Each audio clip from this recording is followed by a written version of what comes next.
Il a été béni avec le dieu du dragon d'eau scellé en lui et a réveillé ses pouvoirs. Des années plus tard pour combattre le dieu de tous les dragons. Depuis longtemps, l'île Rup Dayaka est le foyer à la fois d'humains et d'êtres spirituels. Alors que la plupart des esprits sont faibles et inoffensifs, certains d'entre eux possèdent une puissance divine et, en raison de leur présence, l'île est toujours remplie d'énergie naturelle appelée l'énergie lait.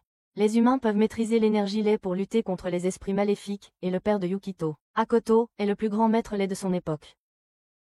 Cependant, un jour, un être spirituel puissant vivant à l'intérieur du volcan a soudainement devient fou, provoquant l'explosion du volcan.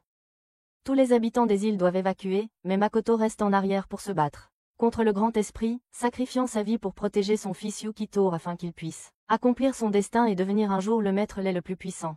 11 ans plus tard, Yukito est un solitaire émotionnellement détaché qui a vécu dans un foyer d'accueil en ville pendant la dernière décennie. Le jour suivant sa cérémonie de remise des diplômes sur le continent, un fou nommé Sagawa Jingi, l'un des élèves de Makoto, vient à son école pour le chercher, mais Yukito l'évite du mieux qu'il peut. Ne voulant pas abandonner, Jingi lui prépare simplement un objet magique. Il prend son sac et l'emmène vers la deuxième île d'Ayaka. Il rappelle à Yukito, perplexe, qu'il a vécu ici jusqu'à l'âge de 5 ans. Mais Yukito se souvient à peine de son enfance. Bientôt, ils sont accueillis par Momoko, la propriétaire de la maison familiale de Yanagiya. Sanji, le maire de la ville d'Ayakashima et aussi le tuteur légal de Yukito. Momoko conduit tout le monde jusqu'à la maison d'enfance de Yukito, où il voit une photo de son père, qu'il ne reconnaît même pas. Momoko lui dit que son père, Makoto, était un homme doté de pouvoirs surnaturels incroyables, et tout le monde croit que Yukito a hérité des talents exceptionnels de son père. Yukito n'a aucune idée de tout cela, et il demande pourquoi diable il a soudainement entassé dans un sac de voyage magique et tiré vers cette île après toutes ces années d'abandon en foyer, et le maire répond que c'était à cause du testament de son père. Dans le testament, Mikado avait mentionné que s'il mourait, alors le jeune Yukito serait envoyé sur le continent, mais qu'il serait rappelé en grandissant. Bientôt, Jinji lui montre sa chambre, mais soudain une bulle de savon flotte à l'intérieur par sa fenêtre. Jinji lui dit que c'est un esprit inoffensif appelé Matama et Yukito. On en trouve partout sur l'île. Puis Jinji demande pourquoi Yukito agit comme un émo gamin et ne s'approche pas des gens autour de lui. Yukito répond que quand il était enfant, lui et les autres enfants de la maison d'accueil s'étaient rendus à un pique-nique au bord de la rivière, mais un enfant là-bas a commencé à être méchant avec lui. Cela a rendu Yukitama et bientôt l'eau a commencé à tourbillonner autour de lui, et avant qu'il ne puisse comprendre, la rivière avait attaqué l'enfant. Cela s'est reproduit plusieurs fois après cela, donc, Yukito a commencé à garder ses distances avec les gens. Après avoir terminé son histoire triste, quand Yukito se retourne, il voit un Jinji ennuyé, jouant à des jeux vidéo sur son téléphone, alors il quitte la maison, en disant à Momoko qu'il sort pour se changer les idées. Yukito essaie de se calmer, mais soudain, une Matama qui était juste derrière lui tombe dans la rivière et se transforme en un monstre effrayant. Avant que le monstre ne puisse posséder le cerveau de Yanagi, Jinji utilise sa magie et le sauve. Il dit à Yukito que la Matama inoffensive peut se transformer en Ayamatami dès qu'elle est attirée par l'aura sombre des personnes qui l'entourent. Soudain, le monstre apparaît devant eux, mais Jinji est prêt à saisir sa chance. Et avec une énorme explosion d'énergie magique, il détruit l'Ayamatami. Mais avant qu'il puisse finir de se vanter, le monstre reconstitue son corps et apparaît derrière Jinji. Cette fois, Jinji jette Yukito à l'intérieur du ventre aquatique du monstre. Cela rend Yukito super en colère, et bientôt sa colère se transforme en une puissance magique qui fait éclater le ventre de la Yamatami. Un Jinji émerveillé réalise que Yukiko a une force brutale et utilise bientôt sa propre magie pour sceller le monstre. Jinji dit à un Yukiko abasourdi qu'il a peur de ses propres pouvoirs et que pour éviter de faire des folies avec eux, il doit apprendre à les contrôler. Jinji propose de devenir son maître et soudain Yukito le voit comme une figure fraternelle, qu'il a sauvé il y a 10 ans lorsque le volcan a éclaté sur Ayaka. Le lendemain, Jinji se réveille avec une terrible gueule de bois. On dirait qu'il a été écrasé par un camion. Il trébuche dehors et voit Yanagi, qui est profondément concentré en essayant de contrôler son énergie. Jinji lui dit de se concentrer davantage et de sentir son énergie de lait, mais Yukito lui lance un regard en biais, car il sait qu'il n'y connaît rien en énergie. Jinji lui explique alors que l'énergie de lait est une puissance vitale qui circule profondément dans la terre, et qui envoie d'énormes vagues sous l'île d'Ayaka. Les maîtres de lait comme eux puisent dans cette énergie pour garder le contrôle. Bientôt, Jinji demande à Yukito de lui montrer le sort qu'il lui a appris l'autre jour, mais Yukito finit par se ridiculiser, en parvenant simplement à éclabousser son propre visage d'eau. Jinji montre alors son sort et crie rapidement une figure d'eau comme lui et se vante auprès de Yanagi. Puis il s'en va et Yukito réalise que la personnalité de Jangi pourrait sentir l'alcool, mais il est certainement très fort. Après un moment, Yukito se retrouve au sanctuaire de Kasen où deux simples soldats nommés Shataro et Yako se battent entre eux pour savoir qui affrontera le Minimus de l'époque actuelle. Jangi leur arrache la demande de mission en disant qu'il entraînera Yukito avec. Plus tard, Jinji dit à Yukito que Yako et Shataro sont de son âge et qu'il peut être ami avec eux. Mais Yanagi, qui n'a jamais eu d'amis, demande si c'est acceptable pour eux. Parler à quelqu'un qui ne sait pas contrôler ses pouvoirs. Jinji répond qu'ils sont tous les deux des maîtres laids, aussi, donc ils ne seraient pas dérangés par lui. Puis Jinji lui dit que le sanctuaire de Kasen gère tous les incidents liés au Matami sur l'île et que le prêtre en chef de ce sanctuaire, Karu Yaruaki, est son supérieur. La demande de travail que Jinji a arrachée aux deux précédemment concerne un Matami qui a récemment apparu près du canal et si un Matami est corrompu, il devient Erematami, causant des problèmes sur l'île. Soudain, un Erematami apparaît de l'eau. Et Jinji demande à Yukito de s'en occuper seul. En disant cela, il s'enfuit et Yukito faillit se faire dessus. Parce que le stupide Jinji ne l'a pas prévenu du monstre. Il commence à courir après Jinji et bientôt le monstre les attaque et ils tombent dans la rivière. Après avoir séché leurs vêtements, ils se cachent derrière une vallée pour observer la créature. De loin, mais bientôt ils commencent à se disputer sur qui va combattre le monstre. Le tumulte a permis au monstre de les trouver, et Jinji s'enfuit comme un poulet encore une fois. Mais le monstre commence à le suivre, alors Yukito incante son sort et bientôt une vague d'eau frappe le monstre, le faisant tomber au sol. Cela donne à Jinji l'occasion d'activer sa propre énergie yin-yang et bientôt il pique l'œil du monstre avec sa magie et le brise en morceaux. Après un certain temps, le monstre se transforme en une figure d'eau et Yagito lui rappelle qu'il était près du canal la nuit dernière, à boire et à faire la fête avec ses amis, donc l'Erematami doit être né après avoir absorbé l'humidité environnante et est devenu un énorme monstre. Bientôt, la figure d'eau se transforme à nouveau en Erematami et Yagito réalise que le monstre continue de suivre Jinji parce qu'il a été créé par lui la nuit dernière. Le monstre commence à attaquer Jinji et avant que Yukito puisse activer son sort, Maître Kuruma du sanctuaire Kaizen chante son sort et détruit l'Erematami. Kuruma dit à Jinji que c'est à cause de ses actions imprudentes et de son alcoolisme sans fin que le monstre est né. Kuruma soulève Jinji et le fait tourner en disant qu'il a beaucoup grandi. Kuruma se présente et lui dit qu'il a étudié directement sous son père. Plus tard, Kuruma rend visite à la maison de Yukito et parle à Lady Momoko des récents agissements de Jinji et les informe qu'il nettoie maintenant la rivière dans le cadre de sa punition. Puis, à table, Kuruma regarde affectueusement Yukito et lui dit qu'il n'a pas beaucoup changé. Un Yukito flatté le complimente pour ses beaux sorts et Kuruma l'informe que les Erematami se livrent à des rampages violents parce qu'ils souffrent, donc c'est le rôle des maîtres de lit est de les apaiser afin qu'ils puissent coexister en tant que voisins. Le lendemain, Jinji emmène Yukito faire un tour dans un train d'eau qui circule au-dessus de l'eau. En voyant ces voies ferrées fascinantes, Yukito saute de joie comme un enfant et Jinji lui dit qu'il est exactement comme il l'était il y a 10 ans, quand ils faisaient ensemble un tour dans ce train. Jinji lui explique qu'ici, les gens voyagent entre les îles en utilisant ce train. Bientôt, ils atteignent la première île qui, étrangement, possède beaucoup de bâtiments et Jinji lui dit que la première île est bien plus urbaine que la seconde. Et qu'il y a même des parleurs de pachinko, des casinos et des salles de jeu. Yukito demande si ce train circule aussi sur la maîtrise de Lee, alors Jinji lui répond que les pistes étaient utilisées par Lee grâce à son pouvoir magique, mais le train est diesel et il n'y a qu'une seule ligne. Plus tard, ils arrivent chez le maire où le vieux maire joyeux demande si Yukito se sent étrange sur ces îles, puisqu'il a grandi sur le continent. Il demande à Yukito de ne pas précipiter les choses et de s'habituer à vivre en paix dans cet endroit. Jinji demande au vieil homme de ne pas trop s'inquiéter et de ne pas ruiner sa santé, car il prend déjà bien soin de Yukito. En entendant cela, le maire répond que Jinji, turbulent, qui s'occupe de Yukito, est sa plus grande source d'inquiétude. Bientôt, Yukito lui dit qu'il s'est amusé à venir sur la première île en ferry. Alors le maire a demandé à Jinji de faire visiter la première île à Yukito, qui est devenue un endroit touristique célèbre.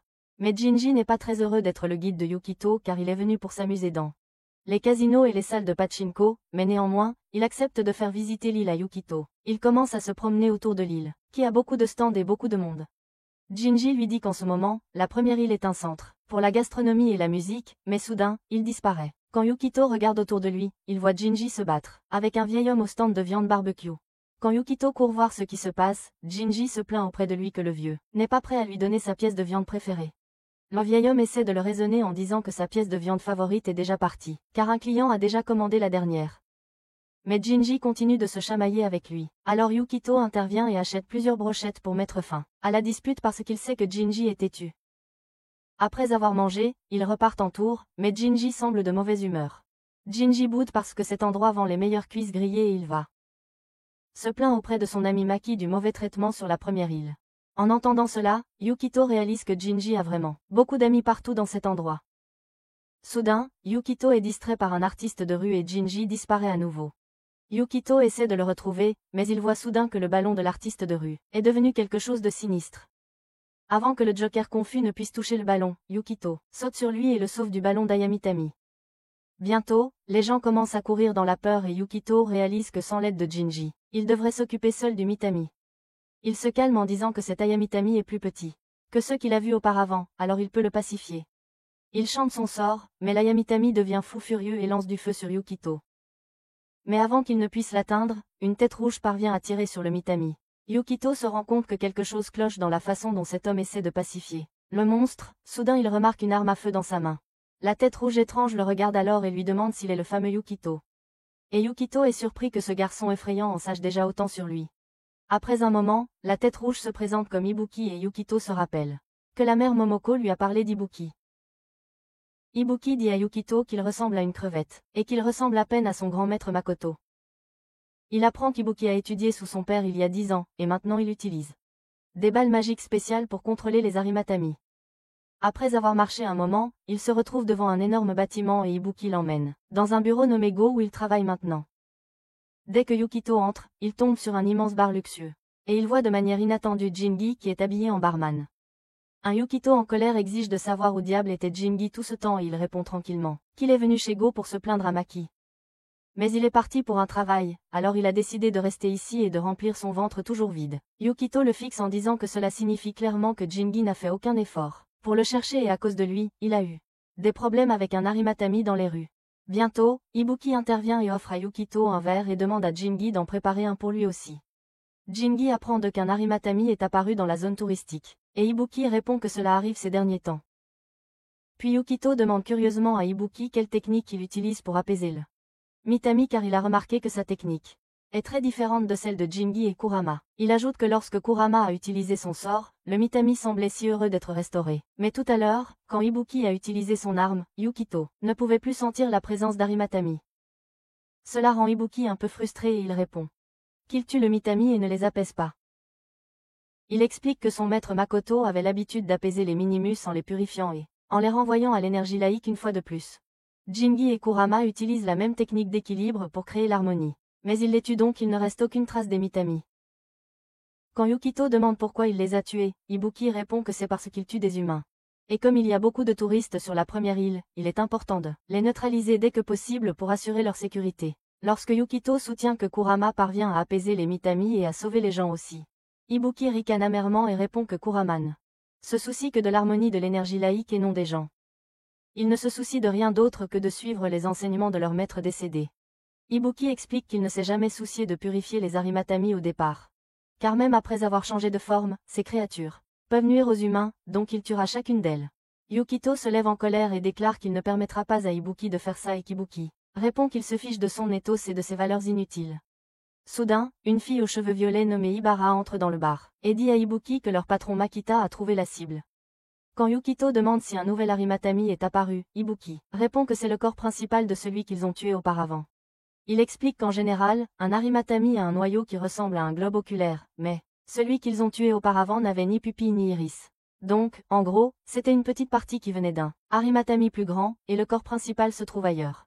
Jingi propose d'accompagner Ibuki, mais il lui demande de prendre Yukito et de rentrer à la maison. Avant de partir, il dit à Yukito que s'il souhaite savoir autre chose, le bar est toujours ouvert pour lui.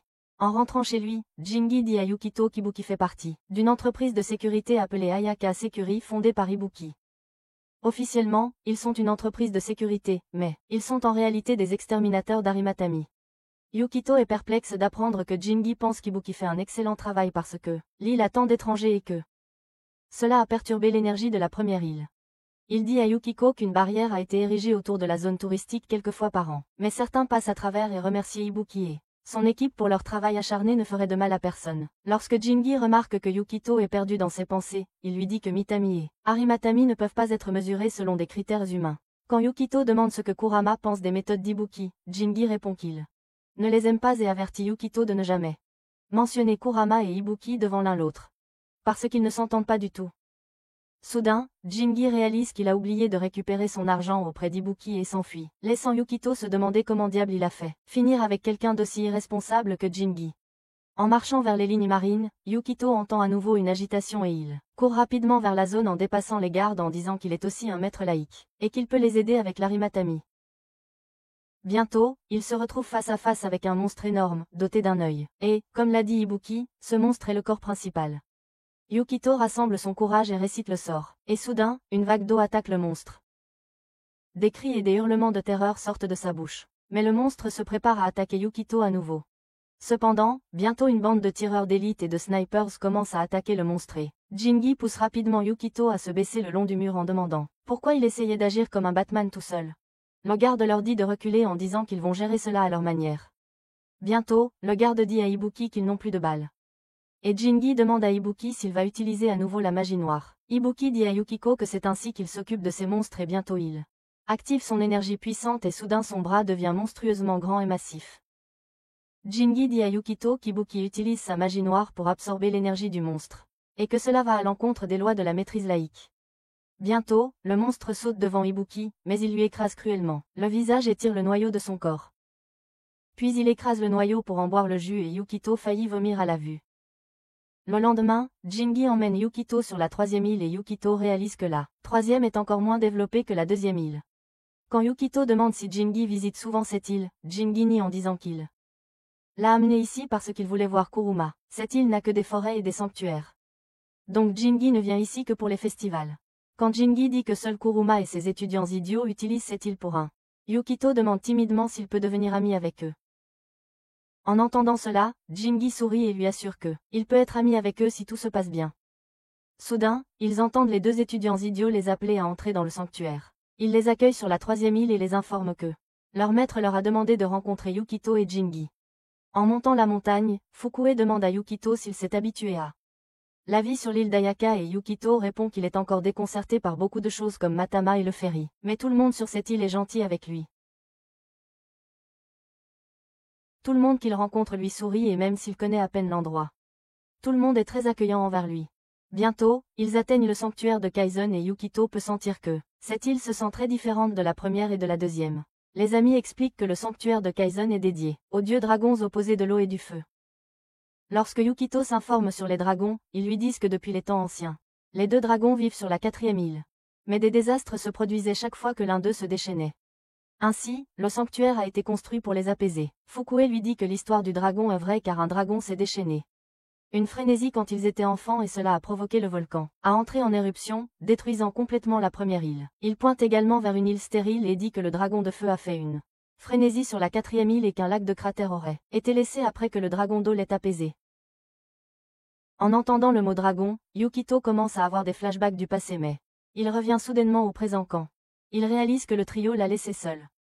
Bientôt, Jingi recommence à se comporter comme un gamin en disant que il est mort de fatigue et qu'il a besoin d'un verre pour soigner sa gueule de bois. Les garçons les traitent de vieux schnock, mais Jamie attrape les 2 amis et leur demande de l'accompagner pour boire et admirer les fleurs de pêcher ensemble. Mais dès qu'il commence à marcher, il glisse et tombe dans la boue. Pendant ce temps, Kuruma s'approche de Yukito et l'accueille au sanctuaire Kaizen et l'emmène voir les archives du sanctuaire. Il offre à Yukito des bonbons à l'orange et se met à chercher des manjus sucrés. Puis Kuruma demande pourquoi Yukito voulait le rencontrer et Yukito répond que l'autre jour, il a rencontré Ibuki et il l'a vu s'entraîner à Harimatami, mais il utilisait des balles au lieu d'un sort magique. Après avoir écouté Yukito, Kuruma commente que cela a dû être une expérience horrifiante pour lui. Quand Yukito demande pourquoi Ibuki et ses méthodes sont différentes, Kuruma commence à l'interroger sur ses connaissances en énergie lait. Après avoir entendu ses réponses, Kuruma déclare qu'il prendra la place de Jingi et aidera Yukito à en apprendre davantage. Puis Kuruma emmène Yukito sur le balcon et désigne les 3 autres îles. Il demande à Yukito de se concentrer et de sentir le grand courant d'énergie lait qui coule sous les îles Ayaka. Bientôt, Yukito commence à ressentir une étrange montée d'énergie provenant des sanctuaires historiques, des forêts et des rochers. Puis il demande à Yukito d'essayer de diriger ses pensées plus profondément pour voir le courant principal à partir duquel les maîtres de lait empruntent leur pouvoir et l'utilisent pour tisser des sorts. Bientôt, Yukito est tout excité et dit à Kuruma qu'il a vu un énorme courant scintillant au fond de la terre.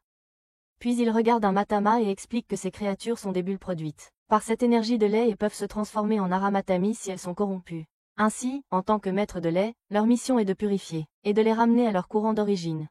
Quand Yukito me dit qu'Ibuki a mangé un Matama, Kuruma répond que consommer un Aramatami signifie devenir corrompu, se corrompre soi-même. Donc Ibuki devient lentement un Aramatami lui-même. Plus tard, Kuruma demande à Jingi comment va Ibuki. Et Jingi répond qu'il n'a pas l'air en très bonne forme. Son corps montre définitivement les effets néfastes de la consommation d'Aramatami. Quand Kuruma traite Ibuki de fou qui se sacrifie, Jingi répond que c'est parce qu'il ne souhaite plus voir personne mourir.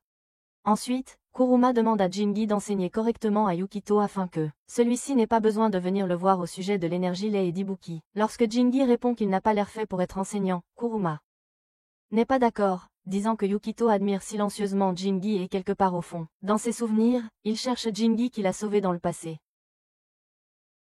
Pendant ce temps, les deux élèves de Kuruma l'emmènent dans un jardin de cerisiers en fleurs, et déclarent qu'ils souhaitent être amis avec lui. Au début, Yukito est ravi d'entendre cela, mais soudain, ces horribles flashbacks prennent le dessus sur son esprit et son sourire se transforme en un triste soupir. Lorsque les garçons lui demandent s'ils souhaitent rejoindre leur maître et s'entraîner avec lui, Yukito répond qu'il s'entraîne déjà avec Jingi. Les garçons soufflent en réponse, disant que Jingi est un professeur inutile et que Yukito ne devrait pas gaspiller son potentiel en s'entraînant avec lui. Ils emmènent Yukito sur leur terrain d'entraînement et dites-leur qu'ils souhaitent tester ses capacités. Bientôt, le nerd Fukuek place une graine sur le sol et chante son sort, et bientôt la graine germe en une petite plante. Bientôt, l'autre nerd plante aussi son arbre avec l'aide de la magie, mais le sien est à peine plus grand que celui de Fukuek. Bientôt, ils commencent tous les deux à se battre pour savoir qui a plus d'énergie morale et qui a mieux réussi, laissant Yukito agir en tant qu'intermédiaire. Avec beaucoup de difficultés, Yukito parvient à empêcher les deux idiots de se déchirer. Pour les distraire, Yukito demande aux deux d'expliquer le sort pour lui afin qu'il puisse mieux apprendre. Alors, ils affichent tous les deux une expression fière et lui disent de concentrer sa lumière énergétique et pour un meilleur entraînement, Yukito devrait rejoindre leur maître. Il guide Yukito pour qu'il calme son esprit, libère son corps, et dirige son pouvoir dans la graine pour la faire germer. Yukito a du mal à comprendre les instructions, mais puisque Kuruma lui avait déjà expliqué le flux d'énergie lumineuse, il passe à l'essai sur la graine.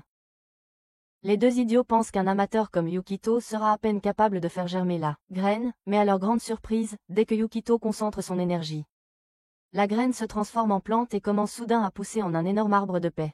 Les branches s'étendent dans toutes les directions avec des pêches mûres partout sur l'arbre et les racines commencent à s'enfoncer plus profondément dans le sol. Les deux enfants lui crient de contrôler son pouvoir sinon il va finir par ruiner leur terrain d'entraînement, mais Yukito n'a aucun contrôle sur son énorme flux d'énergie. D'autre part, Jingi regarde les enfants jouer, descend de la branche de l'arbre et leur demande de demander de l'aide aux anciens chaque fois que nécessaire. Ungi se tient derrière Yukito et lui explique que pour contrôler l'énergie lumineuse, il doit se concentrer sur Harumi. Il lui demande de ne pas utiliser son pouvoir s'il n'a pas de contrôle sur celui-ci. Il demande à Yukito de chanter les sorts avec lui et bientôt, l'arbre cesse de grandir et retrouve sa forme originale. Yukito remercie Jingi de l'avoir encouragé et aidé avec les sorts. Puis Yukito s'excuse auprès de ses deux amis de les avoir effrayés avec ses pouvoirs. Après s'être remis sur pied, les deux éclatent en éloges pour la démonstration incroyable de Yukito et lui disent qu'il est incroyablement puissant. Quand Yukito demande nerveusement s'ils n'ont pas peur de lui, ils répondent qu'ils n'ont pas peur et qu'ils veulent qu'il étudie avec eux. Yukito est content que les garçons n'aient pas peur de lui, mais il décline poliment leur offre d'étudier ensemble parce qu'il veut que Jingi soit son professeur. Yukito essaie de mémoriser les sorts du mieux qu'il peut. De tout son cœur, mais parfois il finit par les oublier. Jingi continue de l'aider et il s'entraîne pour aider Yukio à contrôler cette explosion d'énergie folle. Il aide Yukito à apprendre à maîtriser cette énergie afin qu'elle ne coule pas librement et demande à Yukito de retourner la position de son sort et ensuite il saute dessus. Cela aidera Yukito à équilibrer les sorts lourds et à utiliser au mieux sa puissance. Cependant, soudain, un tremblement de terre frappe l'île, distraisant Yukito et bientôt Jingi se retrouvait à terre. Shinji lui dit que s'il se laisse distraire par une petite un tremblement de terre, cela signifie qu'il a encore besoin de beaucoup d'entraînement. Le lendemain, pendant le petit déjeuner, un autre tremblement de terre frappe à nouveau l'île Ayaka. Momoko lui explique qu'Ayaka est une île volcanique et qu'elle est donc régulièrement frappée par des tremblements de terre. Lorsque Yukito demande nerveusement s'ils n'ont pas peur, elle répond qu'Ayaka est leur maison et qu'ils ont suffisamment de trousses de premiers secours et de casques pour évacuer, donc Yukito n'a pas à s'inquiéter pour ça. Bientôt, Jinji entre en courant et demande à Momoko s'il y a eu un autre tremblement de terre. Juste maintenant et lorsque Momoko acquiesce, il lui demande de lui donner de l'argent pour ses boissons. Quand Yukito demande pourquoi diable il a besoin d'argent alors qu'un tremblement de terre se produit, Jingi répond qu'aujourd'hui, ils visitent la tombe de leur maître. Ils marchent tous les deux vers la tombe de Makoto et Jingi éloigne le Métamus et demande à Yukito de l'aider à nettoyer la tombe. Il verse de l'eau sur la pierre tombale, plante quelques jeunes pousses et allume des bâtons d'encens. Yukito demande pourquoi il visite la tombe après le tremblement de terre et il apprend d'un groupe de vieux qu'il faut prier Makoto pour protéger l'île car le dragon doit être en colère depuis la nuit dernière.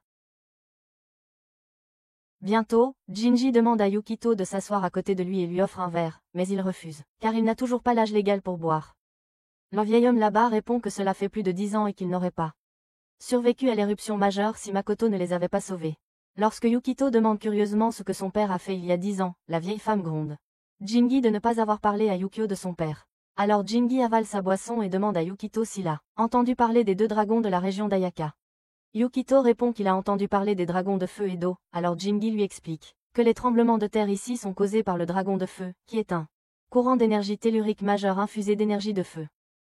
De plus, les volcans sous l'île sont plus actifs maintenant parce qu'ils sont devenus trop puissants car il y a 15 ans, le lac de la 4e île s'est complètement asséché. En plus, le dragon d'eau a aussi disparu, ce qui a causé une destruction de l'équilibre entre le feu et l'eau. Donc, à moins que la situation ne redevienne normale, il est possible que la 4e île entre à nouveau en éruption. C'est le maître Makoto qui a effectué le rituel d'apaisement du dragon et a supprimé le pouvoir du dragon de feu, qui était la force déchaînée de la nature, et tout seul. L'île est paisible depuis plus d'une décennie grâce au rituel de Makoto. La vieille femme dit à Yukiko que l'île doit beaucoup à son père décédé et qu'il est comme un dieu vivant pour eux. En entendant cela, Yukito rend hommage à son père, en disant qu'il ne se sent pas vraiment. Je ne le connais pas beaucoup, mais il est sûr que c'était une grande personne. Après un certain temps, Yukito et Geni remarquent Ebira aux cheveux violets de la sécurité d'Ayaka, mais elle s'en va sans leur répondre. Alors, Genki emmène Yukito vers une autre tombe et lui dit qu'aujourd'hui est aussi l'anniversaire de la mort des parents d'Ebira, et soudain Yukito remarque un tas de clés avec un joli porte-clés par terre à côté de la tombe.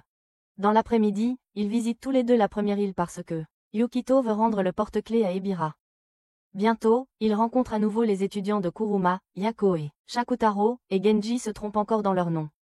Yukito demande pourquoi ils sont sur la première île et ils répondent tous 2 que ce matin, le tremblement de terre a perturbé l'énergie terrestre des îles. Alors leur maître Kuruma leur a ordonné de vérifier les villes.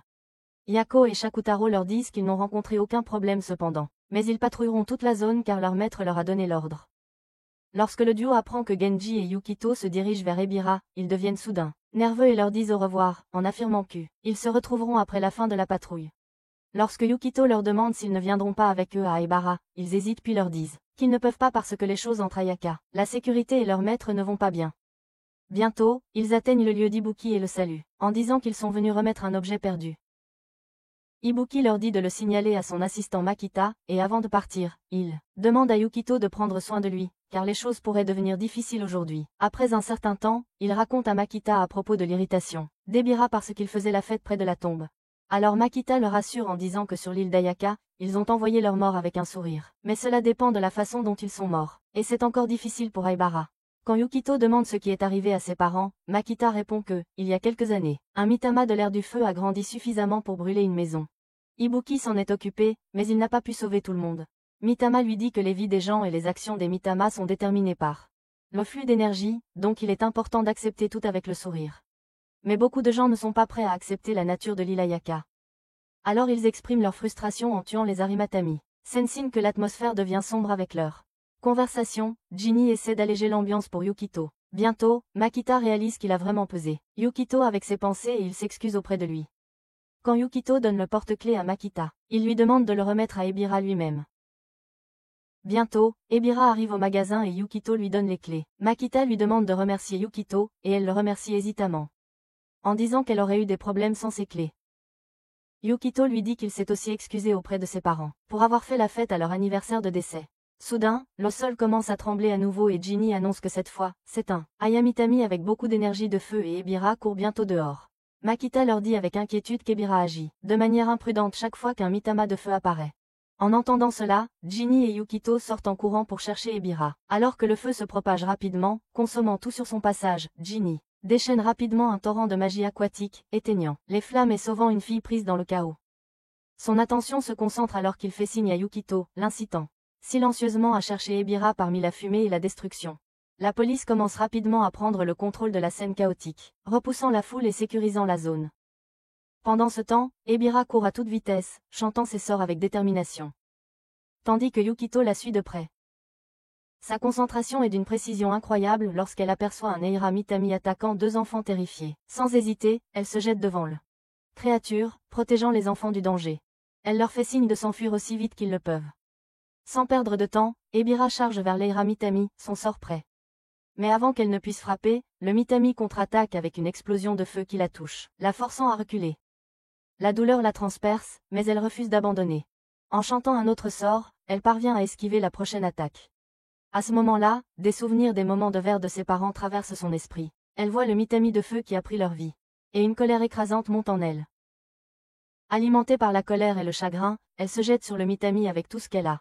Déchaînant une attaque féroce. Le Mitami Eira riposte avec une énorme boule de feu visant directement vers elle. Juste au moment où cela semble inévitable, Yukito intervient, en créant un bouclier protecteur autour d'elle. Yukito demande immédiatement à Ebira si elle va bien, mais... Soudain, Mitami commence à attaquer le barrière d'eau de Yukio. Il profite de l'occasion pour briser les jets d'eau afin d'éteindre le feu de Leira. Mitami, mais après un certain temps, le monstre les utilise plus, de feu pour prendre le contrôle des faibles sorts d'eau de Yukito. Bientôt, Yako et Shataru courent vers eux, demandant s'ils vont bien. À la suite d'un incendie, Mitami devient fou et commence à faire tourbillonner un anneau de feu autour de la barrière de Yukito. Yukito supplie les autres de fuir, mais Ebira ne s'enfuit nulle part car elle sait que si elle s'échappe, Mitami viendra après. Eux et les habitants de la ville seront pris dans le feu croisé. Ebira saute dans les airs avec toute sa force, frappant de son poing de fer le visage de Leira Mitami. La force de son attaque résonne à travers le champ de bataille, étourdissant le démon momentanément. Elle évalue rapidement le chaos autour d'elle et appelle les autres, les pressant de la soutenir et de rester à l'écart des flammes qui se propagent. Elle sait qu'elle ne peut pas se permettre d'être prise au dépourvu. Yukito s'avance, canalisant son charme pour donner à Ebira la force dont elle a besoin. Une vague d'énergie le traverse et bientôt, une puissante vague d'eau s'abat sur le Mitami, tentant de l'affaiblir. Mais le démon se débarrasse de l'attaque et se relève, rugissant de fureur renouvelée. Réalignant qu'ils ont besoin de plus de puissance, Yukito se tourne vers Yako et Shataru, les incitant à combiner leurs forces avec la sienne. Cependant, les deux insistent pour se battre aux côtés de Yukito et Ebira à la place, déterminés à affronter le démon directement. Leur obstination frustre Yukigo, mais il n'y a pas de temps à perdre à discuter alors que la bataille fait rage. Soudain, des flammes fusent vers eux, féroces et implacables. Yako et Shataru réagissent rapidement en utilisant leur éventail et leur bâton pour dévier l'attaque enflammée. Ils renvoient les flammes vers le Mitami, momentanément arrêté dans sa progression. Profitant de l'opportunité, Yukito invoque une nouvelle vague de eau, trempant à nouveau le démon et maintenant le feu à distance. Ebira n'hésite pas. Elle fonce en avant et porte un nouveau coup dévastateur à la tête du Mitami. Ses poings de fer frappant avec une puissance implacable. Pendant un instant, ils ont l'impression d'avoir gagné, mais le Mitami rugit à nouveau et commence à battre en retraite, tentant d'échapper à leur assaut implacable. Le groupe refuse de le laisser s'enfuir, alors ils le poursuivent.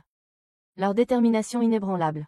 Ils coordonnent leurs attaques, combinant leur capacité unique en une vague d'énergie collective. Leur puissance combinée submerge le Mitami, apaisant enfin le démon enragé.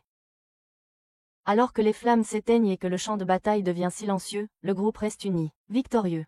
Leur travail d'équipe et leur détermination sans faille les ont portés à travers cette épreuve, prouvant que leur force réside dans l'unité. Juste au moment où ils pensent que le danger est passé, 3 Metem attaquent la ville en même temps. Ebira leur demande de fuir, mais Yukito utilise son sort d'eau pour attaquer le Mitami. Mais il finit par se fatiguer. Le Mezavine n'est pas du tout affecté, alors Ebira leur demande de s'enfuir après avoir distrait le Mitami, car il est impossible qu'il puisse gérer 3 Miami puissants seuls. Mais avant qu'ils ne puissent s'enfuir, le Mitami bloque leur sortie et les piège dans sa barrière de feu. Cependant, Kurama vient à leur secours et apaise le Mitami, pendant qu'Ibuki utilise son pistolet pour en tuer un autre. Soudain, un 3e Mitami tente de les attaquer, mais, avant que Kurama ne puisse l'apaiser, Ibuki tire avec son pistolet. Kurama lance un regard dangereux à Ibuki et Yukito, peut déjà sentir la tension entre eux. Le Mitami se transforme en quelque chose de dangereux, et Ibuki se prépare à utiliser sa magie noire, mais Kurama l'arrête en disant que c'est illégal. Ibuki lui demande de se casser et de ne pas interférer dans son travail et lui dit que, comme ils étaient trop faibles, ils n'ont pas pu sauver leur maître. Kurama utilise son sort pour briser le Mitami, mais Ibuki tire dessus et court vers lui pour le consommer. Mais Kurama utilise sa magie pour l'arrêter, en disant que il perdra sa capacité de redevenir humain. Mais Ibuki n'est pas prêt à l'écouter. Bientôt, ils se battent tous les deux pour se protéger, et Yukito réalise que s'ils continuent à se battre comme ça, le Mitami se réveillera à nouveau. Mais soudain, Jinji arrive comme un héros, apaise l'œil du Mitami et demande aux deux autres de plonger leur tête dans l'eau pour réfléchir à leurs actions.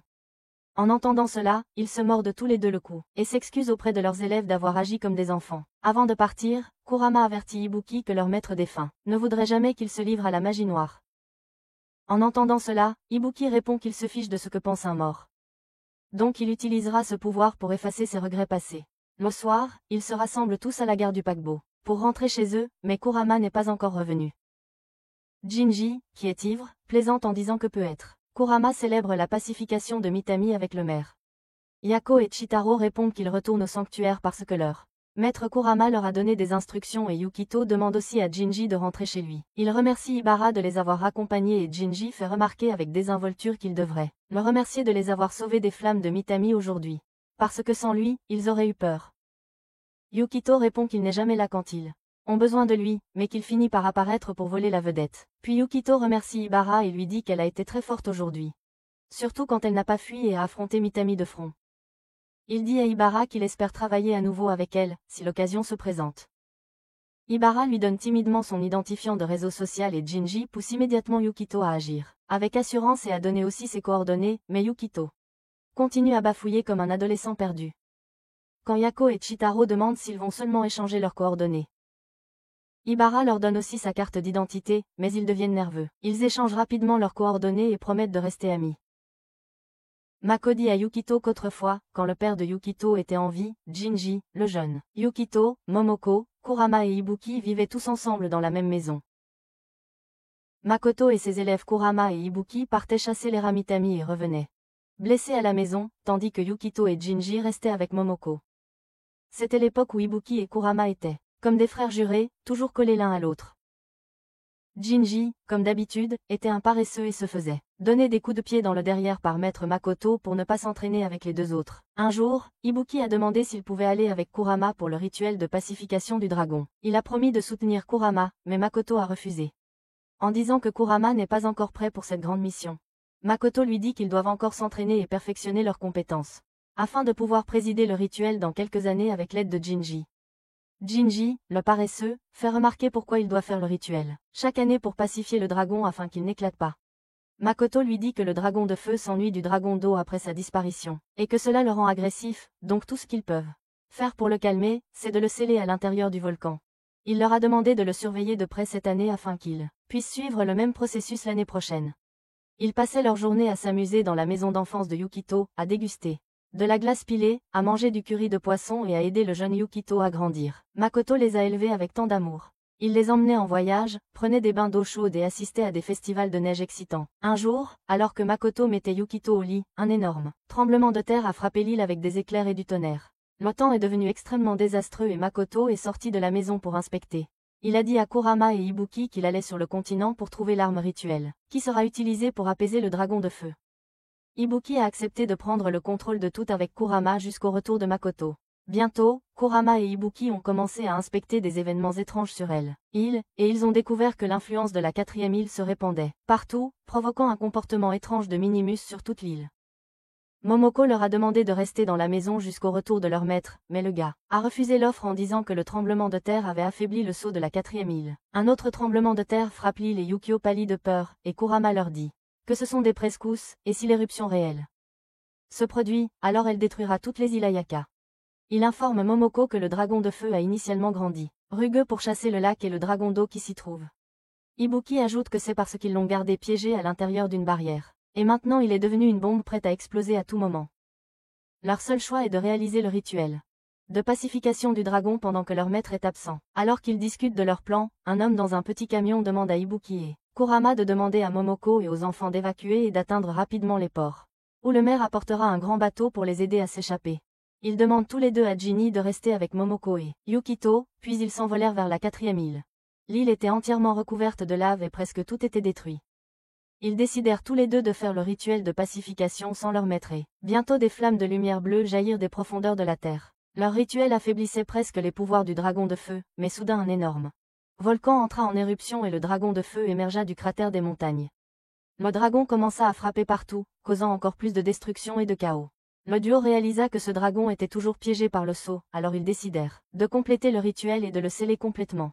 La barrière avait été faite par leurs ancêtres et était encore suffisamment forte pour retenir le dragon depuis un certain temps, alors ils ont commencé à verser plus de puissance dedans pour qu'il ne se détache pas. Protéger l'île était le dernier espoir d'Ibuki et Kuruma, et ils ont continué à verser plus d'énergie dans la barrière en utilisant des sorts, tandis que le dragon grognait et fouettait de colère. Soudain, Ibuki est tombé au sol parce qu'il était très épuisé, mais il a demandé à Kuruma de continuer à sceller le dragon sans s'inquiéter pour lui. Cependant, assez vite, le dragon parvient à briser le sceau du sanctuaire et se prépare à diriger son feu sur Ibuki. Mais avant que le feu ne puisse atteindre Ibuki, Kuruma intervient et le sauve de se faire brûler. Ibuki le regarda avec colère et surprise en demandant pourquoi diable il avait arrêté de sceller le dragon pour le sauver. Mais soudain, ils virent maître Makoto émerger des flammes, combattant sans relâche le dragon pour le calmer. Le massif museau du dragon qui atteignait presque le ciel planait dangereusement au-dessus d'eux. Makoto s'excusa d'être en retard et se prépara à effectuer le rituel à nouveau. Il plante l'outil rituel dans le sol et chante ses mantras et bientôt le dragon est enchaîné. Makoto a dit aux garçons que s'ils ne scellent pas le dragon, ils auront des problèmes parce que il est trop tard pour arrêter l'éruption et ils doivent aussi empêcher les Ilayaka d'être détruites. Quand les garçons ont demandé s'ils seraient capables de le faire, Makoto a répondu que c'est possible s'il risquait sa vie. Ibuki a proposé d'accompagner Makoto, mais Makoto a demandé à Kuruma d'emmener Ibuki et Kurama a fait ce qu'on lui a demandé à contre-cœur. Avec beaucoup de difficultés, Kuruma a laissé tomber Ibuki au sol et une Ibuki en colère réalise que Kuruma est aussi gravement blessé. Puis il regarda autour de lui pour voir que l'éruption était devenue plus massive et il cria de colère et d'impuissance. La bataille pour sceller le dragon fut immense et le ciel brillait en rouge toute la nuit. Le lendemain matin, quand les gens regardèrent autour d'eux, ils eurent l'impression que rien ne s'était passé. Mais en une seule nuit, Ayaka avait subi de terribles dégâts. Lorsque Kuruma et Ibuki se dirigèrent vers le cratère pour chercher leur maître, ils le trouvèrent assis là. Mais en regardant de plus près, ils réalisèrent qu'il était mort, pourtant il souriait. Ibuki tomba au sol, désespérément souhaitant que leur maître revienne. Mais il était depuis longtemps parti lors de la bataille d'hier soir. Après cela, Kuruma et Ibuki avaient l'habitude de beaucoup se disputer sur leur avenir en tant que maître laïque et ils ont finalement pris des chemins séparés. Plusieurs années plus tard, Ibuki est revenu après avoir appris quelques sorts dangereux et maintenant leurs relations sont tendues. Après que Makoto ait terminé l'histoire, Yukito regarde en direction de Jingi et réalise que, cette nuit-là, c'est Jingi qui l'a sauvé et calmé. Un après-midi, en faisant une sieste, Yukito réalise qu'il ne fait plus de cauchemars depuis qu'il a déménagé sur cette île. Puis il se réveille soudainement en s'étouffant et en toussant et Jingi s'assoit immédiatement à côté de lui en demandant s'il va bien. Lorsque Jingi regarde dans les yeux de Yukito, il voit qu'ils ont pris une teinte de bleu clair. Mais avant qu'il puisse demander quelque chose, le téléphone de Yukito vibre avec un message. Yukito vérifie son téléphone et voit que ses amis ont créé un groupe de discussion pour organiser une sortie dimanche. Jingi jette un coup d'œil par derrière et demande joyeusement si Yukito va au festival Kaizen dimanche. Puis Jingi entre et ramène un masque traditionnel qu'il donne à Yukito, en disant que c'est ce que portent les gens lors du festival. Ensuite, il lui dit que ce masque appartenait autrefois au maître Makoto. Dimanche, les Jingi et Yukito arrivent sur le terrain du festival, et Yukito est excité de voir une grande affluence. Les amis de Jingi le trouvent rapidement et lui demandent de les accompagner au stand. Mais Jingi décide de rester avec Yukito et le taquine en lui disant qu'il utilisera son argent et qu'ils s'amuseront ensemble. Mais soudain, il voit une Bara vêtue d'un joli kimono et Yukito lui demande de l'accompagner pour retrouver Chitaro et Yako, pendant que Jingi continue de les regarder comme s'il était un chien errant. Jingi emmène Yukito de l'autre côté et lui demande de complimenter Ibara. Mais dès que Yukito se retourne et la complimente, Ibara ne répond pas mais elle lui envoie un message pour lui dire merci. Bientôt, il commence à se promener en regardant différents stands, et Jingi ne cesse de lui demander d'acheter quelque chose. Soudain, Yukito entend Yako et Chitaro réprimander leur maître Kuruma parce qu'il a vendu tout leur charme comme des cadeaux gratuits à tout le monde. Ils entrent dans la cabane et commencent tous à trier les charmes pendant que Jingi, comme d'habitude, traîne. Soudain, Kuruma remarque le masque de Yukito et lui dit que le voir lui rappelle de vieux souvenirs de leur maître. En entendant cela, Yukito demande pourquoi les gens portent des masques lors du festival Kaizen. Alors Kuruma répond qu'autrefois, même les non-humains participaient à ce festival et qu'ils étaient des dieux et des monstres.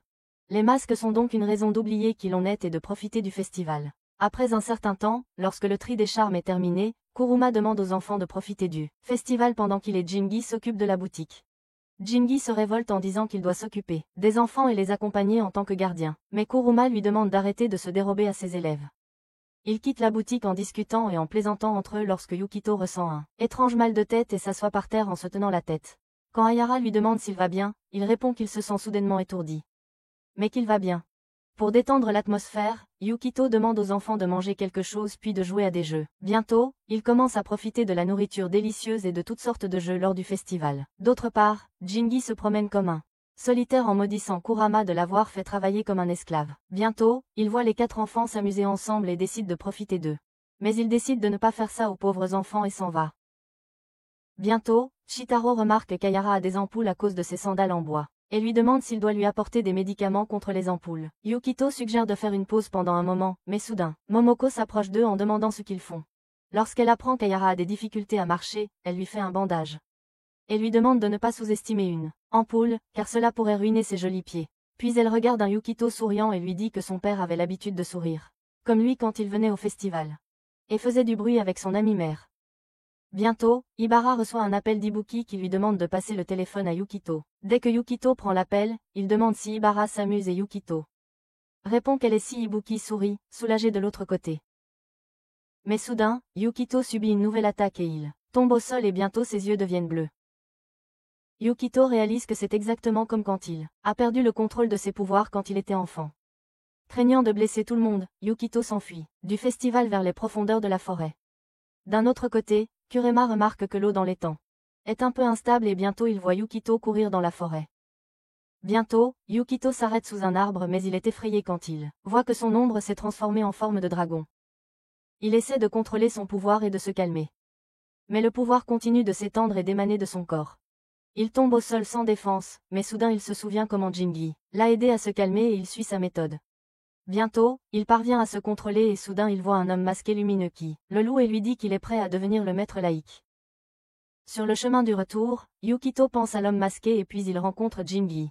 Il le remercie de l'avoir aidé à apprendre à contrôler ses pouvoirs. Mais soudain un volcan entre en éruption et tout le monde le regarde avec peur. Le sol commence à trembler et tout le monde panique en réalisant que c'est similaire à ce qui s'est passé il y a 10 ans. Le maire demande à tout le monde de se calmer et les informe de la situation actuelle, et il leur demande de se rendre au milieu de la place. Il demande à Momoko de dire aux insulaires de rentrer chez eux et de se préparer à l'évacuation. D'un autre côté, Jingi sourit en regardant le volcan car il se remémore les temps passés. Mais quand il voit un Yukito paniqué, il lui demande s'il aime ou déteste l'île. Au début, Yukito pense qu'il a perdu la tête, mais il répond qu'il l'aime. Parce que c'est un bel endroit et qu'il s'est fait des amis ici. En entendant cela, Jingi sourit et répond que lui aussi aime l'île, puis Tsumi disparaît. Le lendemain matin, après un nouveau tremblement de terre, l'île est à nouveau secouée. Pendant que Yukito continue d'avoir des éclairs de l'œil du dragon, Momoko demande s'il va bien, puis lui donne un sac de sécurité en lui demandant d'évacuer. Quand Yukito demande si elle ne va pas évacuer, Momoko répond qu'elle fait partie du comité de prévention des catastrophes. Elle doit donc attendre que tout le monde ait évacué. En dehors de Jingi, qui peut rentrer chez elle à tout moment. En entendant cela, Yukito répond qu'il va aussi attendre Jingi et aider les autres en attendant. Bientôt, Yukito commence à aider Momoko dans l'évacuation et elle lui demande de garder un œil sur les personnes âgées pendant qu'elle monte dans le bateau. Après un certain temps, Kurama visite le port et demande à Momoko s'il peut emmener Yukito avec lui, ce à quoi elle acquiesce. Il emmène Yukito dans un endroit isolé et lui dit qu'il veut lui parler de sa naissance. Ses élèves s'inquiètent un peu et demandent s'ils doivent laisser Yukito et lui seul. Kurama leur demande de rester car ils ont aussi besoin de connaître la vérité. Puis il leur dit que la catastrophe qui touche actuellement l'île Ayaka est causée par le dragon de feu qui vit ici. Son pouvoir échappe à tout contrôle parce que le pouvoir de son rival, le dragon d'eau, a disparu, ce qui a perturbé l'harmonie de l'énergie de la Terre sur l'île. Ainsi, les étudiants de Makoto ont été chargés d'utiliser leur pouvoir pour aider les habitants de l'île et rétablir l'équilibre de l'eau. Il explique qu'il y a 15 ans, le pouvoir du dragon d'eau s'est considérablement affaibli. C'était Maître Makoto qui avait géré la situation. Mais il tentait de restaurer le pouvoir du dragon d'eau en utilisant un certain rituel. Et il a réussi à extraire le dragon d'eau affaibli de l'énergie de la Terre. Mais cela a donné naissance à un bébé Yukito sous la forme d'énergie aquatique. En faisant cela, le dragon d'eau a pu retrouver sa force d'antan et revenir pour libérer de l'énergie une fois de plus, et la mystérieuse puissance de l'eau ainsi que le talent de Yukito sont tous dus au fait qu'il est né lors de ce rituel. Et tout cela signifie que Yukito est l'incarnation du dragon d'eau, et bientôt. Kurama confirme ses soupçons avec une expérience. Mais pour que Yukito retrouve sa véritable forme et apporte l'harmonie à l'île, il devra libérer l'énergie qui a été emprisonnée pendant 15 ans. Il demande à Yukito de grandir en bonne santé et en force, de continuer à s'entraîner, et un jour il deviendra la véritable version de lui-même. Il leur dit alors qu'il ira à la 4e île pour faire ce que Maître Makoto a fait il y a des années et les informe que Jingi s'occupera d'eux. Yukito est contre l'idée de fuir à nouveau et veut aider Kurama et les autres à apprivoiser les dragons, mais Shaktaro lui dit qu'ils ne sont pas assez entraînés et seront des faibles. Mais soudain, il réalise que Kurama est en fait en route pour se sacrifier. Tout comme Makoto l'a fait, alors il commence à paniquer. Mais Yato et Shaktaro sont toujours contre l'idée de suivre leur maître et de causer plus de problèmes. Mais soudain, Ibara apparaît et leur dit qu'elle est d'accord avec Yukito. Ils doivent aller aider leur maître et sauver leur vie. D'autre part, Kurama atteint le sanctuaire du dragon de la 4e île, et commence à chanter une longue prière pour sceller un dragon. Soudain, Ibuki apparaît derrière lui, mais Kurama lui demande de rester à l'écart et de regarder. Ibuki répond qu'il peut vaincre le dragon seul et qu'il n'a pas besoin de l'aide de Kurama. Bientôt, la nostalgie les frappe et ils se rappellent du lieu de mort de leur maître. Mais ils recommencent bientôt à se battre. Soudain, le sol sous eux se met à trembler à nouveau et le dragon de feu émerge de l'ouverture volcanique. Ibuki ne perd pas de temps et libère rapidement son énergie magique noire et malgré Kurama lui demandant de ne pas faire ça, il se jette vers le dragon. Kurama utilise son énergie pour retirer Ibuki de la bouche du dragon, et déclare qu'il s'en occupera seul. Bientôt, il vole vers le dragon enragé, mais Ibuki le sauve. Ils volent tous les deux ensemble dans les airs, combinent leurs énergies et attaquent le dragon avec. Mais soudain, le dragon se jette sur Ibuki et le fracasse contre la montagne. Kurama prend rapidement Ibuki et il voit que le dragon s'est presque transformé en Arimatami. Kurama essaie d'éloigner Ibuki, mais le dragon Arimatami libère une énorme boule de feu et énergie maudite, mais étonnamment Yukito la bloque.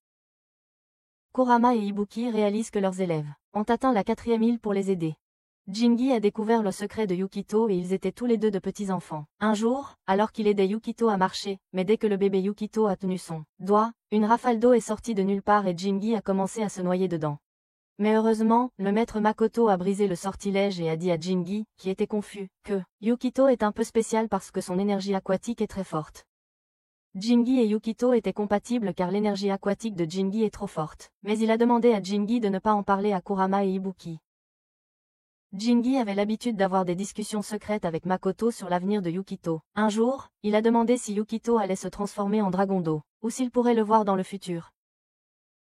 Makoto a répondu qu'il serait stable jusqu'à ce qu'il atteigne l'âge d'Ibuki et de Kurama. Mais après cela, il devrait subir un rituel pour se transformer en dragon d'eau. Mais d'ici là, il a demandé à Jingi de veiller sur Yukito.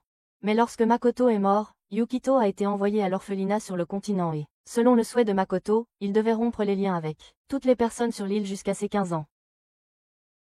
Mamoku ne voulait pas arracher un jeune Yukito à la famille de son père.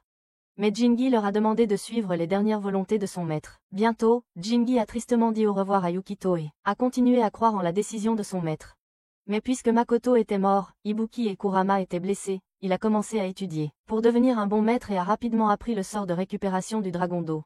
Mais celui qui prononcera le sort mourra. Revenons au présent où Yukito et ses amis sont venus aider leur maître. Kurama leur crie de cesser d'agir de manière insensée, mais Yukito n'est pas prêt à céder et déclare qu'ils sont aussi des élèves de l'école de Makoto. Ibuki réalise qu'il est inutile de discuter avec ses élèves têtus. Alors il leur demande à tous de les soutenir avec leur pouvoir. Il ordonne à Ibara de diriger les enfants et finalement Kurama accepte aussi de laisser les enfants aider, mais il leur demande de se sauver d'abord. Ibara ordonne à Yako et Chitaro de bloquer autant d'attaques qu'ils le peuvent et elle ordonne à Yukito de l'aider à maintenir le dragon en place. Bientôt, Kurama et Ibuki sautent à nouveau sur le champ de bataille, et leurs élèves sont prêts à les soutenir. Le dragon Arimatami les attaque, mais Ibuki saute rapidement dans les airs pour frapper son museau tandis que Kurama l'aide avec ses puissants sorts magiques. Voyant sa chance, Yukito utilise son énergie aquatique et Ibara utilise ses sorts de foudre pour maintenir le dragon en place. Le puissant sort de Yukito crée un dragon d'eau qui piège l'Arimatami de feu et Ibuki profite de cette occasion pour frapper le dragon avec son bras imprégné de magie noire. Les enfants sont ravis de voir leurs maîtres se battre ensemble et ils espèrent qu'ils pourront vaincre le massif dragon de feu. Le combat continue pendant un certain temps et ils donnent tous le meilleur d'eux-mêmes avec l'énorme énergie aquatique de Yukito. Mais Kurama constate que Yukito perd son souffle. Alors il utilise le sort de Makoto pour enchaîner le dragon. Cependant, le dragon s'est transformé en Matami et bientôt il brise les chaînes. Alors Ibuki se transforme en humain ressemblant à un démon et attaque le dragon, mais rien ne semble fonctionner sur le dragon. Alors Kurama dit aux enfants qu'il va les envoyer loin pendant qu'il a encore du pouvoir. Mais Yukito supplie Kurama de le laisser l'aider, puis tombe au sol.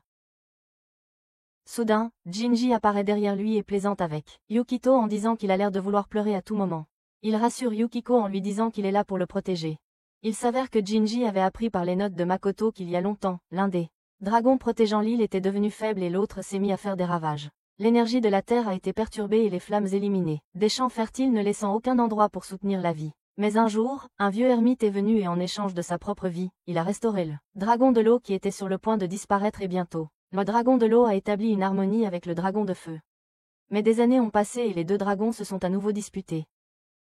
Alors Makoto a écrit le sort à sa manière pour restaurer son pouvoir. Makoto avait prévu d'élever le dragon de l'eau comme un humain puis de restaurer son pouvoir en donnant sa propre vie comme l'ermite l'avait fait autrefois. Alors Jinji a pris la responsabilité sur lui-même parce qu'il n'a pas de proches et il n'a pas non plus beaucoup d'attaches. Quand Jinji est allé chercher Yukito à l'école, il était très nerveux au début mais plus tard, il a réalisé que les gars avaient grandi sans amis et allaient probablement mourir dans la solitude. Mais le voir sourire a rendu Jinji très heureux. Donc, mourir pour lui le rendra aussi heureux et il avait renforcé sa détermination et maintenant le moment est venu. Yukito a demandé à Jinji où il avait disparu et il répond qu'il avait besoin de temps pour renforcer encore plus sa détermination. Jinji demande à Yukito s'il souhaite récupérer ses pouvoirs de dragon d'eau et Yukito répond qu'il veut vraiment sauver le peuple de l'île, ses amis et les personnes qu'il aime. En entendant cela, Jinji libère sa puissante énergie d'eau et Kurama essaie de l'arrêter parce qu'il sait ce que Jinji prépare. Cependant, bientôt Yukito se retrouve dans un endroit étrange avec Jinji et le gars lui explique qu'ils sont à l'intérieur de l'énergie du lait, pour restaurer la puissance perdue du dragon d'eau. Il explique que pour cela, un grand maître du lait doit agir comme conducteur. Pour connecter l'âme du dragon d'eau à l'énergie du lait. Lorsque Yukito le regarde avec confusion, il explique que lui et Yukito ont une grande compatibilité et demande à Yukito de sauter. Mais soudain, Yukito demande ce qu'il veut dire par agir en son nom. Tout à coup, les choses commencent à devenir claires pour lui et il demande à Jinji ce qu'il faut et Jinji répond qu'il donnera sa vie à Yukito. Et bientôt, il prend sa main et saute dans l'eau. Dans l'eau, Yukito essaie désespérément de sauver Jinji, mais le gars tient la main de Yukito et transfère son âme dans son corps. Sur le champ de bataille, tout le monde regarde Jinji avec inquiétude alors qu'il s'effondre au sol et une énorme vague d'eau éclate autour de Yukito. Tout à coup, Yukito se transforme en un dragon de couleur bleue avec une queue d'eau qui s'écoule, et se retrouve face au dragon de feu. Yukito a des flashbacks de ses souvenirs joyeux, avec Jinji quand il est venu sur l'île avec lui. Un jour, lui et Momoko ont découvert que Jinji avait grillé le seul poisson qui devait être cuisiné pour le dîner et il l'a mangé avec son alcool. Lorsque Momoko lui a demandé de devenir un adulte respectable, Jinji a répondu qu'il vivrait sa vie comme il l'entend jusqu'au jour de sa mort. Cela signifiait vraiment qu'il savait qu'il allait mourir, sûrement très bientôt, sauf s'il voulait profiter de sa vie. Dans le présent, Yukito s'est transformé en un brutal dragon d'eau qui est impliqué dans un combat féroce avec le dragon de feu, chacun poussant et tirant sur l'autre. Kuruma crée une barrière autour des autres pour qu'ils ne soient pas pris dans le feu croisé et dit à tout le monde que les deux dragons essaient de maintenir l'harmonie de l'énergie de la couche. Ibuki demande à Kuruma si Yukito pourra revenir de cela et il répond qu'il ne sait pas car ils n'ont jamais su quel genre de sort leur maître a lancé sur Yukito. Donc, une fois l'harmonie rétablie, ils sauront seulement si Yukito peut redevenir humain ou non. Bientôt, les deux dragons s'entrelacent et l'œil Arimatami du dragon de feu se ferme et la corruption dans son corps s'en va lentement. Sur le côté, Kuruma explique que Yukito est en train de rétablir sa circulation avec le dragon de feu. Bientôt, les Arimatami commencent à sortir du sol, et soudain, les deux dragons retombent dans le cratère. Tout à coup, Ibara voit Yukito debout à côté d'un Jinji mort, lui demandant de se réveiller ou sinon il aura froid à dormir à l'air libre. Kuruma met une main sur son épaule pour lui annoncer la mauvaise nouvelle du décès de Jinji et Yukito crie son nom dans la douleur. Bientôt, tout commence à revenir à la normale, et Momoko reçoit la nouvelle de la mort de Jinji. Yukito, en revanche, s'est enfermé et ne participe pas à la cérémonie funéraire. Ses amis ont visité sa cérémonie funéraire en se remémorant les doux souvenirs qu'ils ont partagés ensemble et le maudissant de ne pas avoir parlé de son plan. Les autres sont également bouleversés par la soudaine disparition de Jinji, se demandant s'ils le reverront un jour. Pendant ce temps, le maire se rend dans la chambre de Jinji pour se remémorer les souvenirs qu'ils ont créés ensemble. Il parle de sa photo en disant qu'il était une personne authentique, sans aucune prétention. Il a toujours été un enfant volontaire et en tant que gardien. Il a eu un moment difficile mais amusant à gérer avec lui. Mais il commence à pleurer en disant qu'il n'aurait pas dû le laisser seul si tôt. D'autre part, Kurama rend visite à Ibuki, qui est bouleversé, et Ibuki lui demande s'il connaît le secret de Yukito d'être un dragon d'eau. Kurama répond qu'il n'a appris cela qu'hier, alors Jinji demande comment le diable Jinji le savait, et Kurama lui montre le journal de Makoto, qui a été trouvé dans la chambre de Jinji. Les notes décrivent le sort lancé par l'ancien maître laïque. Makoto voulait probablement aussi utiliser ce sort, mais Jinji s'entraînait depuis la mort de leur maître pour aider Yukito un jour, et pour sauver l'île, il s'est sacrifié. Lorsqu'Ibuki demande avec colère pourquoi Jinji ne lui a pas dit, Kurama répond que Jinji voulait les sauver tous, donc il ne leur a rien dit. Jinji savait que quelqu'un devait se sacrifier pour éveiller le dragon d'eau, donc, il a lancé le sort et il était un grand maître laïque, tout comme leur maître Makoto. En entendant cela, Ibuki s'en prend à Kurama en disant qu'il se fiche de qui que ce soit, tant que Harumi de l'île est restauré.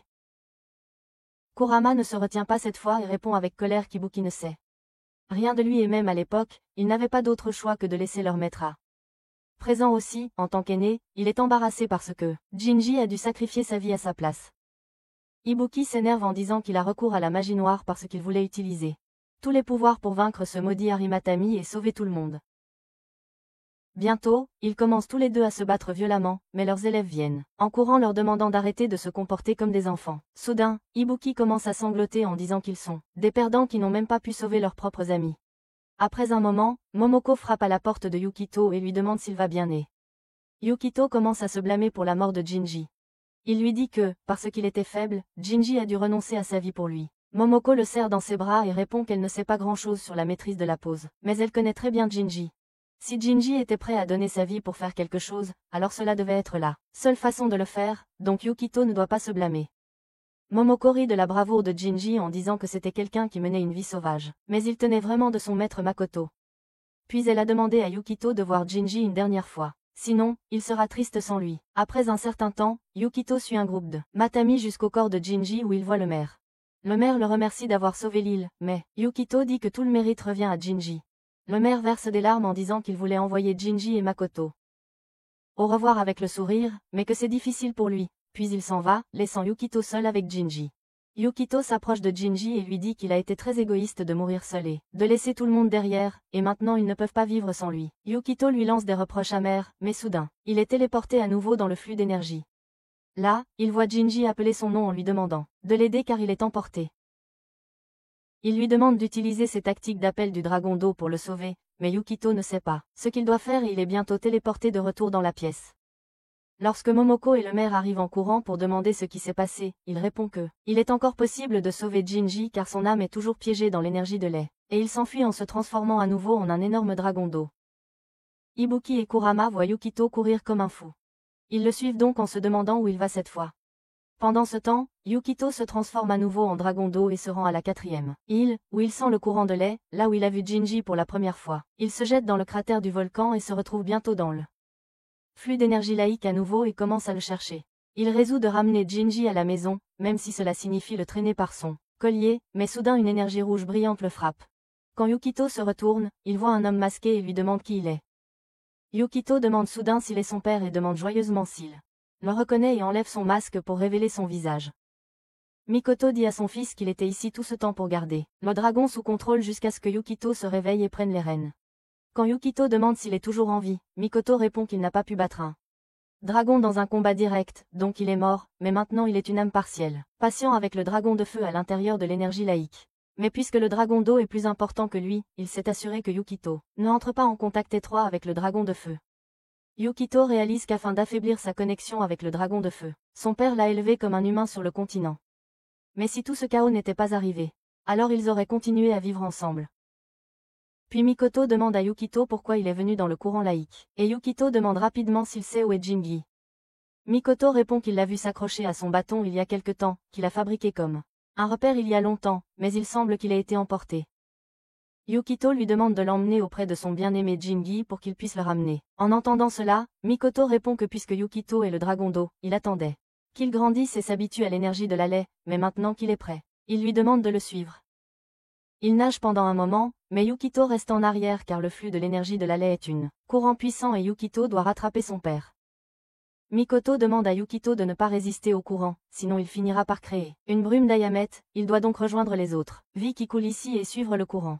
Bientôt, Yukito utilise ses compétences en maîtrise du lait et commence à s'écouler librement, et Mikoto est soulagé que Jinji ne lui ait finalement pas enseigné des absurdités.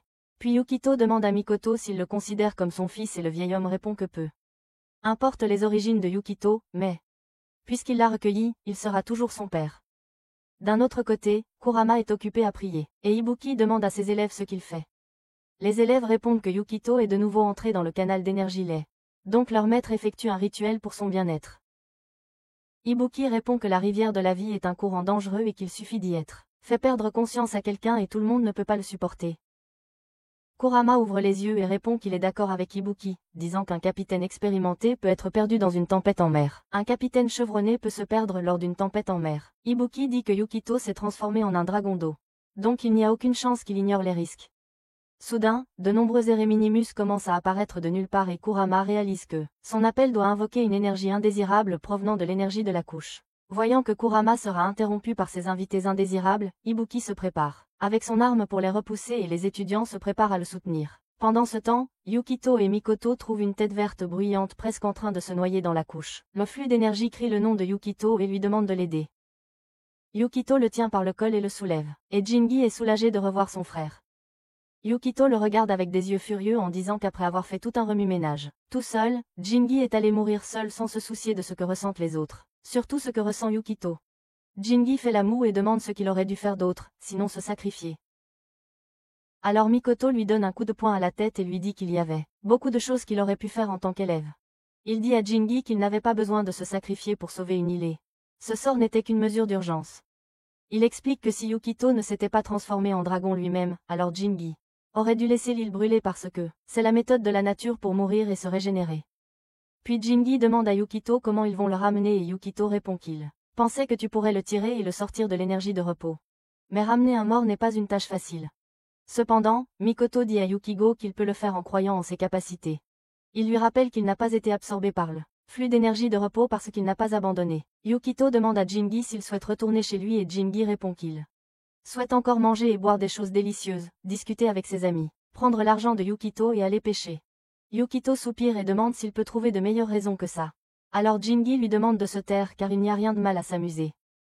Yukigo dit qu'il était tellement préoccupé par le fait d'arriver ici qu'il ne savait pas dans quelle direction se trouvait l'île, alors il demande à Mikoto. Mikoto répond qu'il a brisé son seau quand il a sauté dans le lac volcanique et c'est uniquement à cause de ce seau qu'il avait une idée de l'emplacement de l'île. En entendant cela, Jingi panique et ils commencent tous les deux à se chamaillant comme des frères perdus de longue date. Mikoto leur demande de se calmer car ils retrouveront leur chemin dans 50 à 60 ans, mais soudain Yukito ressent quelque chose. Alors il prend le bras de Jingi et suit l'énergie. Dès que Yukito donne un signal de l'intérieur, Kurama le perçoit de l'extérieur et dit à tout le monde qu'il a trouvé Yukito. À l'intérieur, Jingi dit à Yukigo que les autres essaient de le faire sortir de la sortie. En les voyant, Mikoto fond en larmes en réalisant que Yukito et Jingi sont toujours aussi forts que des frères et il les encourage en disant qu'ils ont tous les deux travaillé très dur. Puis il les pousse vers la sortie et Jingi essaie d'emmener Mikoto avec lui. Mais Mikoto refuse en disant qu'il ne peut pas partir car il vit ici depuis longtemps. Et qu'il doit continuer à garder la compagnie du feu. Yukito demande à Jingi de lui tenir la main et il commence à le tirer contre le courant de l'énergie de la lait. Soudain, Yukito voit à nouveau le seau se briser et un amant sort, les tirant tous deux dehors. Il s'avère que c'est Ibuki qui fait de son mieux pour les sauver. Car il ne peut pas se permettre de perdre des proches à nouveau. Il parvient à utiliser toute sa force, mais soudain, la prise d'Ibuki sur la main de Yukito se relâche, et ils commencent tous deux à laisser tomber l'eau à nouveau. Soudain, Yukito voit une boule jaune et demande s'il est le dragon de feu et le dragon répond par un oui. Yukito rassure le dragon en disant qu'il restera avec lui sur l'île et s'assurera qu'il n'est pas seul et le dragon répond qu'il l'attendra. Bientôt, il revoit le bras d'Ibuki et il crie le nom de Yukito en le tirant dehors. Yukito se réveille et regarde autour de lui pour Jingi, mais il n'est pas là avec lui. En revanche, Jingi se réveille dans sa chambre funéraire et fait peur à Mamoko, qui vient juste d'entrer dans la pièce pour servir quelques boissons à son âme. Lorsque le vieux maire entre dans la pièce, il tombe sur son derrière, surpris que Jingi soit vivant et respirant. Le vieil homme perd la tête et commence à crier sur son ami. Les portraits de Makoto disent qu'il a vu un fantôme de Jingi. Pendant ce temps, Jingi prend le verre de Mamoko et s'exclame qu'il se sent vivant à nouveau. Pendant ce temps, Umbara continue de vérifier si le joyeux Yukito va bien, disant qu'elle ne sera pas surprise tant qu'elle n'aura pas vérifié chaque petit détail de lui. Yukito remercie ses amis de rester avec lui tout ce temps. Kurama et Ibuki semblent avoir retrouvé de bonnes relations et Ibuki lui demande de demander son aide et qu'ils peuvent se battre ensemble si l'enfer se déchaîne à nouveau sur eux. Le lendemain matin, le maire tire Jingi hors de la maison en l'exhortant à expliquer sa survie à ses amis.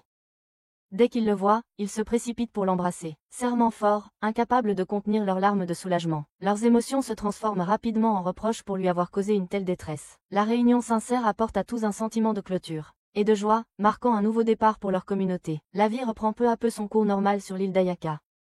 Ibuki prend en charge la première île, montrant des signes de maturité grâce à l'influence de Kurama. Il adopte les anciennes méthodes de son défunt maître, démontrant un sens renouvelé des responsabilités. Yukito reprend sa vie au lycée en rejoignant les autres étudiants d'Ibara et de Kurama. La vue de Yukito dans son nouvel uniforme excite tout le monde, symbolisant son nouveau départ.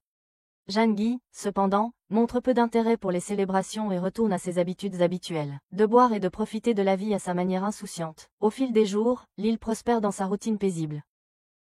Hitori prend une décision sincère de rester sur l'île d'Ayaka, s'engageant définitivement dans une vie dans cet endroit qu'il considère désormais comme chez lui. Chaque personnage trouve sa propre voie façonnée par ses expériences et renforcée par ses liens. L'île tranquille, autrefois perturbée par le chaos et l'incertitude, se prélasse maintenant dans l'harmonie. La communauté se reconstruit avec résilience, embrassant à la fois le passé et l'avenir. L'île Ayaka se dresse comme un symbole d'espoir et de renouveau, un endroit où la vie continue, renforcée par les épreuves que les gens ont endurées ensemble.